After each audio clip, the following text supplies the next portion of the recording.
ایک دفعہ کا ذکر ہے کہ کسی گاؤں میں ایک کسان رہتا تھا۔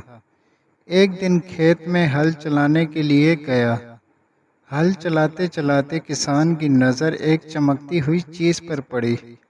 اس نے پہلی دفعہ اس کو نظر انداز کر دیا۔ دوسری دفعہ پھر اس کی نظر چمکتی ہوئی چیز پر پڑی۔ وہ چیز سورج کی طرح چمک رہی تھی۔ وہ دل میں کہنے لگا، آخر یہ کیا چیز ہو سکتی ہے؟ آخر کار اس کی طرف بڑھا۔ اس چیز کو مٹی سے صاف کیا تو اس کی چمک پہلے سے زیادہ بڑھ گئی۔ گھر آ کر بیوی کو بتایا کہ آج مجھے کھیت سے ایک پتھر ملا ہے۔ بیوی نے کہا کہ ہم اس کو اپنے پاس رکھ کر کیا کریں گے؟ بہتر ہے اس کو بازار میں فروخت کر دیں۔ جو رقم ملے گی اس سے گھر کے حالات کچھ بہتر ہو جائیں گے۔ کسان بازار میں فروخت کرنے کے لیے گیا۔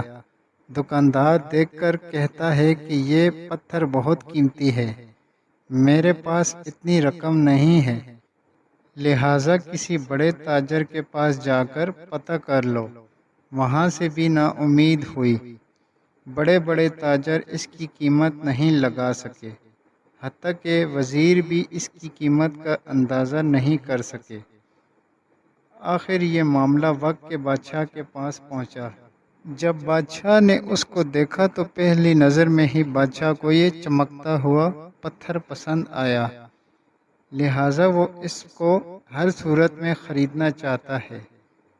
بادشاہ نے وزیروں سے کہا کہ اس کو ہم خریدنا چاہتے ہیں۔ انہوں نے کہا، بادشاہ سلامت، اس کی قیمت ہم نہیں لگا سکتے۔ بادشاہ نے کہا، اگر تم نے اس کی قیمت نہ لگائی تو تم قتل کر دیے جاؤ گے۔ ہر کسی کو اپنی جان پیاری تھی۔ آخر انہوں نے مل کر فیصلہ کیا کہ اس کسان کو کچھ وقت دیا جائے اور یہ شاہی خزانہ سے جتنی دولت اٹھا سکتا ہے اس مقرر وقت پر اٹھا لے۔ اس سے زیادہ وقت پر کسان محل میں نہیں ٹھہر سکتا۔ وقت مقرر پر شاہی خزانوں کے دروازے کھول دیے گئے اور یہ کسان کمرے میں داخل ہو گیا۔ اس نے ایک کمرے میں چاندی کے زیورات کو دیکھا تو دل ہی دل میں بہت خوش ہونے لگا۔ اس کی نظر دوسرے دروازے پر پڑی اور کہنے لگا، دیکھو تو صحیح آگے کیا ہے۔ دیکھتے ہی دیکھتے دوسرے کمرے میں داخل ہو گیا۔ اس میں سونے کے زیورات تھے۔ کسان کو اور خوشی ہوئی۔ ابھی خوشی کے لمحات سے خوش ہو رہا تھا کہ اس کی نظر ایک اور دروازے پر پڑی تو یہ سوچ کر کہ یہاں تو یہ ہے، نہ جانے آگے کیا ہوگا، اس کمرے میں داخل ہو گیا۔ یہاں پر اس کو ہیرے جیورات کو دیکھنے کا موقع ملا اور خود کو بڑا خوش قسمت تصور کرنے لگا۔ اسی لمحے اس کی نظر چوتھے دروازے پر پڑی کہ تخت پر بیٹھا تھا۔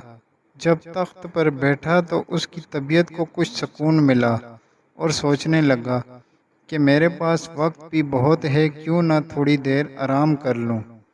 اور اسی طرح یہ کسان بیچارہ بادشاہ کے تخت پر لیٹ گیا اور اسے گہری نیند آ گئی۔ جب دربان نے دیکھا کہ وقت تو ختم ہو گیا ہے، کسان باہر کیوں نہیں نکلا، لہٰذا دربان اندر گیا۔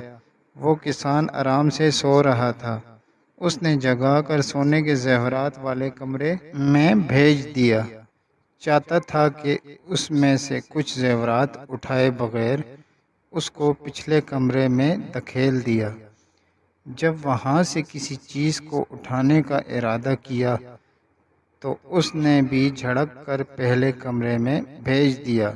سب کمروں میں دربانوں نے یہی سلوک کیا اور اس کو خالی ہاتھ لوٹنا پڑا، سوائے پچھتاوے کے کچھ نہ ملا، اور سارا راستہ اپنے آپ کو ملامت کرتا رہا کہ ایک کاش میں خواب غفلت کی نیند نہ سویا ہو رہتا۔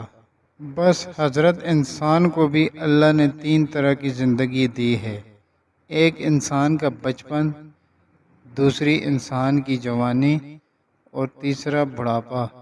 حضرت انسان کو بچپن چاندی کی مثال ہے، جوانی سونے کی مثال ہے اور بڑھاپا ہیرے زیورات کی مثال ہے۔ اگر کسی انسان نے ان سے کوئی فائدہ حاصل نہ کیا اور خواب غفلت میں سویا رہا تو کسان کی طرح اس کو سوائے پچھتاوے کے ہاتھ میں کچھ نہیں آئے گا، نہ بچپن میں کچھ کمایا نہ ہی جوانی میں آخرت کے لیے کچھ جمع نہ کیا، اور بڑھاپے جیسی نعمت کو بھی ضائع کر دیا اور ساری زندگی خواب غفلت میں گزار دی۔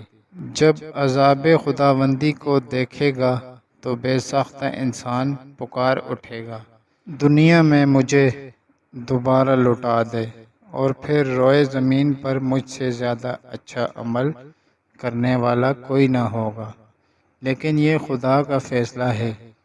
آج عمل کا دن ہے، حساب کا نہیں، اور کل حساب کا دن ہوگا، عمل کا نہیں۔ لہٰذا مرنے کے بعد پچھتاوا کسی کام نہ آئے گا۔ آج ہی ہمیں خواب غفلت سے بیدار ہونا چاہیے تاکہ قیامت کے دن خالق کے سامنے شرمندہ نہ ہونا پڑے۔ ویڈیو اچھی لگی ہے تو لائک کریں، شیئر کریں، کمنٹس کریں۔ ملتے ہیں کسی اور ویڈیو میں، تب تک